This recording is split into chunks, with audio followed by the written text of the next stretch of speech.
And social media was abuzz with India's 7th straight victory over Pakistan in the World Cup. People took to Twitter to share their thoughts, but one picture which has been all over is that of Pakistan captain Sarfaraz Ahmed during India's batting. In a tense India-Pakistan match, Sarfaraz did not seem excited enough and was captured by cameras yawning behind the stumps. The Pakistan captain was heavily trolled on social media. Now, the former England captain Michael Vaughan also trolled Sarfaraz for not listening to Pakistan Prime Minister Imran Khan's advice of batting first. Vaughan said Sarfaraz, it seems, is not on Twitter. The Pakistan skipper had opted to bowl first after winning the toss.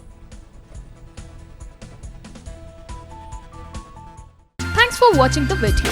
For more such news and updates, please like, share and subscribe to India Today. Also check out our other great videos from our channel. We know you will love to.